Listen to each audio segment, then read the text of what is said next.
श्री शिवाय नमस्तुभ्यम। हर हर महादेव। ऑलवेज सोच YouTube channel पर आप सभी का बहुत बहुत स्वागत है। इस चैनल पर हम आपको पंडित प्रदीप जी मिश्रा द्वारा बताए गए उपायों को सरल और आसान भाषा में समझाने का प्रयास करते हैं। आज हम वीडियो में बात करेंगे फुलेरा दूज कब है, फुलेरा दूज का समय कब से कब तक रहेगा और साथ ही साथ गुरुजी पंडित प्रदीप जी मिश्रा द्वारा बताए गए फुलेरा दूज पर बताए गए कुछ खास उपाय के बारे में जो केवल फुलेरा दूज पर ही किए जाते हैं। आप आवश्यकता अनुसार एक या एक से अधिक उपाय भी कर सकते हैं।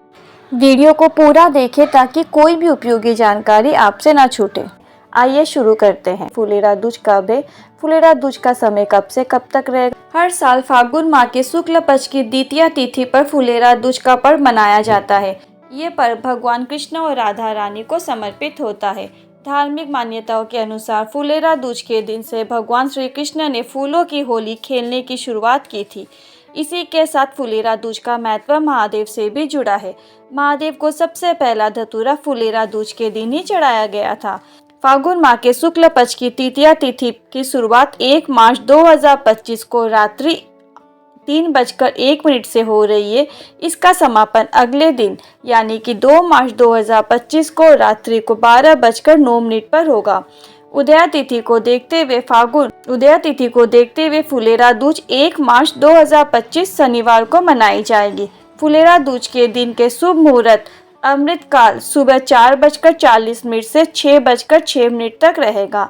ब्रह्म मुहूर्त सुबह 5:07 से लेकर 5:56 तक रहेगा। विजया मुहूर्त दोपहर 2:29 से लेकर 3:11 तक रहेगा। फुलेरा दूज का दिन सभी तरह के दोषों से मुक्त होता है। इसी वजह से इस दिन शुभ और मांगलिक काम बिना किसी शुभ मुहूर्त को देखे किया जाता है। इस दिन को अबुझ मुहूर्त भी कहते हैं। इस दिन किसी भी शुभ मुहूर्त को देखने की आवश्यकता नहीं होती। वीडियो में आगे बढ़ते हैं और बात करते हैं उन उपायों के बारे में जो हम केवल फुलेरा दूज के दिन किए जाते हैं और गुरुजी पंडित प्रदीप जी मिश्रा ने अपनी पुरानी कथाओं में वर्णन किए हैं। बढ़ते हैं पहले विशेष उपाय की तरफ। यदि किसी के शरीर में दांत, खाज, खुजली हो गई हो या अन्य कोई चर्म रोग हो गया हो जैसे कि सफ़ेद दाग, आंखों के नीचे काले घेरे, तो आपको ये उपाय करना है। अब बढ़ते हैं उपाय कैसे करना है। एक रात पहले आपको 1 कलश जल में धतूरा और चंदन डाल देना है। रात्रि भर इसको ऐसे ही रखे रहने दें। दूसरे दिन आपको सुबह या जब भी आपको फुलेरा दूज के दिन समय मिले, आपको ये 1 कलश जल ले जाकर शिवालय या शिव मंदिर जो आपके नज़दीक है वहाँ पर ले जाकर आपको शिवलिंग पर समर्पित कर देना है। इस जल को फिर आपको थोड़ा सा झील कर इकट्ठा कर अपने घर लेकर आ जाना है। अब जहाँ पर भी आपके शरीर में दांत, खाज, खुजली या फिर त्वचा संबंधित कोई भी रोग हो गया है वहाँ पर आपको लगाना है। 15 से 20 मिनट तक आपको लगा कर रखना है। जहाँ जहाँ जल लगाना है वहाँ कोई वस्त्र शरीर में नहीं होना चाहिए। वस्त्र हटाकर आपको ये जल लगाना है। 2 से 3 महीने में कैसा भी चर्म रोग हो वो धीरे धीरे समाप्ति की ओर आ जाएगा। बढ़ते हैं दूसरे विशेष उपाय की तरफ। यदि आपका व्यापार नहीं चल रहा, व्यापार उन्नति नहीं कर रहा, आपने दुकान खोली है पर दुकान में ग्राहक ही नहीं आ रहे हैं, आपके ऊपर बहुत कर्जा हो गया है और आपको अब समझ में नहीं आ रहा है कि आप क्या करें। आपकी हालत ऐसी हो गई है कि आमदनी अठन्नी और खर्चा रुपया और आपका व्यापार ठप पड़ रहा है, आपके व्यापार चल ही नहीं रहा है। बेल वृक्ष के पेड़ के नीचे जाकर बेल वृक्ष के पेड़ के नीचे में जो मिट्टी है आपको उसी का शिवलिंग बनाना है। शिवलिंग बनाने के बाद आपको 1 धतूरा और हल्दी में भिगो लेना है। धतूरे को हल्दी में भिगो लेना है यानी कि हल्दी में थोड़ा सा जल पानी डालकर धतूरे के ऊपर अच्छे से लपेट दें। अब इस धतूरे को आपको शिवलिंग जो आपने निर्माण किया है उस शिवलिंग के ऊपर आपको समर्पित कर देना है। अपनी कामना कर लेना है। इसी हल्दी की 1 बिंदी अपने साथ में रुमाल में लगा कर ले आए और अपने व्यापार वाली जगह पर लेकर जाना आपको प्रारंभ कर देना है। धीरे धीरे कर्जा उतर जाएगा, लक्ष्मी की वृद्धि होगी, आपका व्यापार उन्नति करेगा।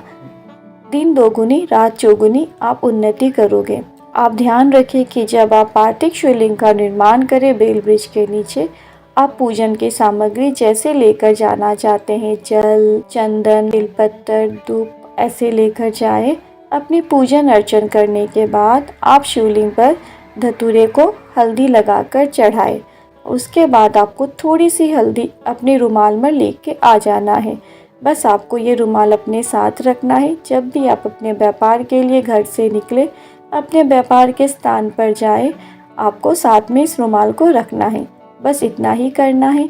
3 से 4 महीने में जो भी आपका कर्जा है वो उतर जाएगा, उतरने लगेगा। आपका व्यापार उन्नति की ओर बढ़ेगा।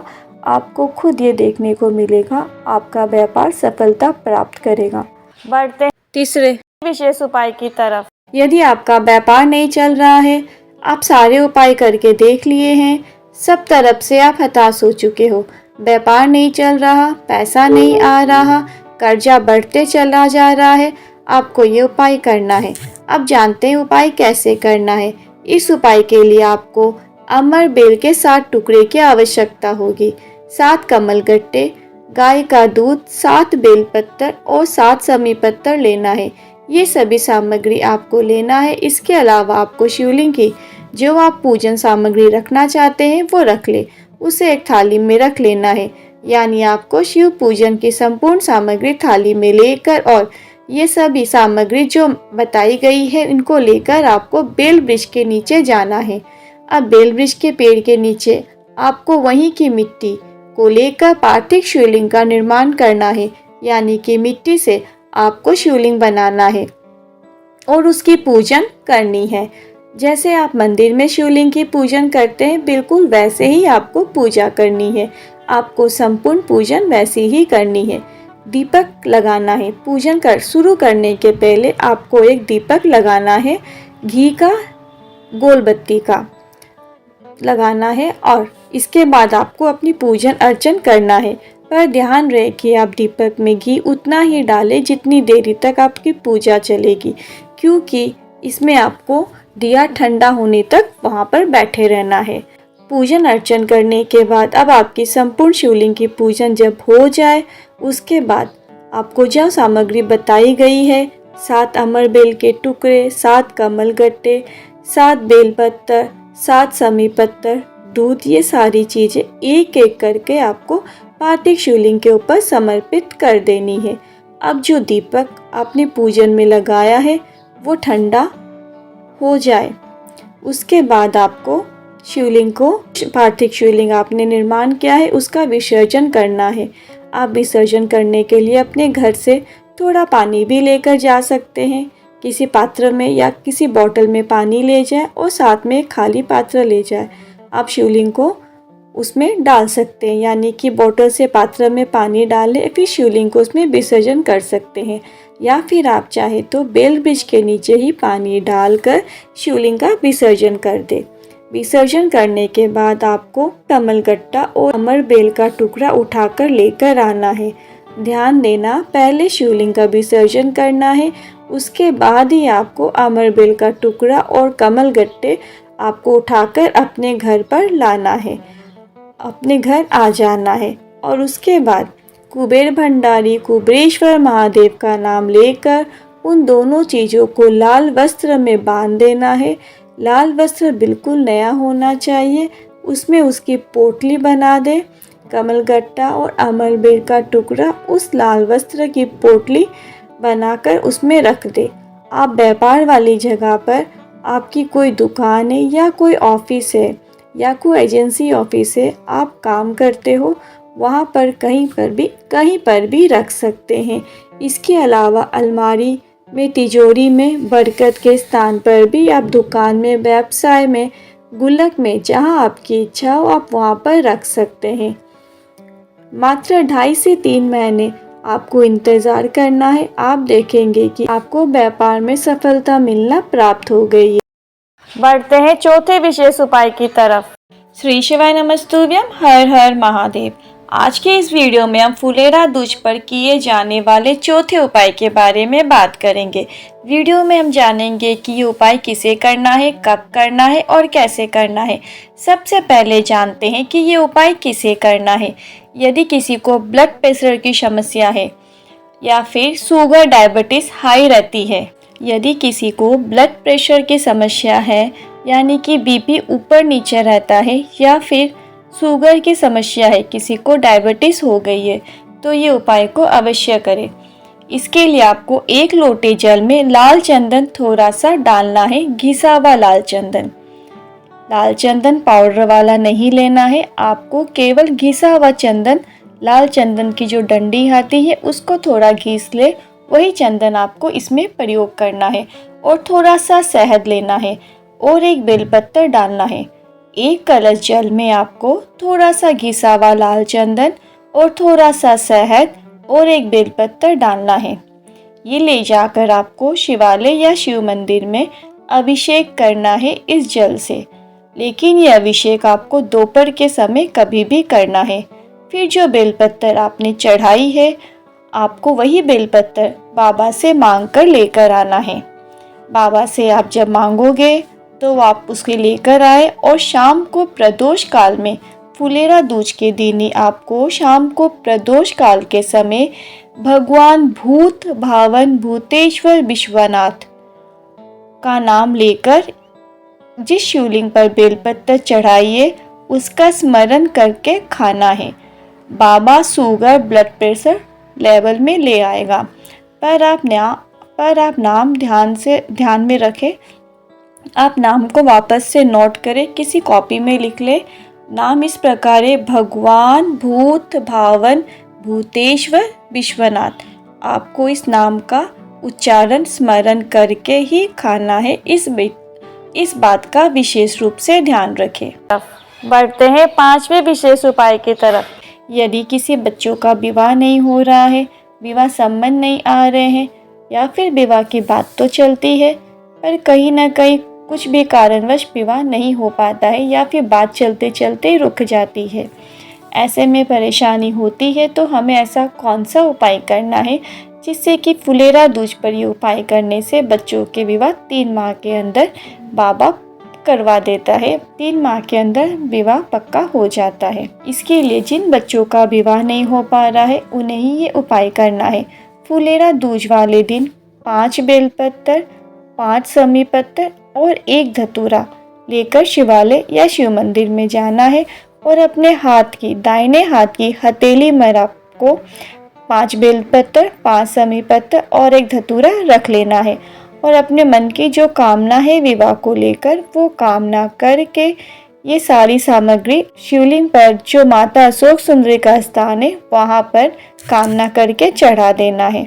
बस इतना ही करना है। मन की अभिलाषा महादेव 3 महीने में पूरी कर देते हैं। बढ़ते हैं 6ठे विशेष उपाय की तरफ।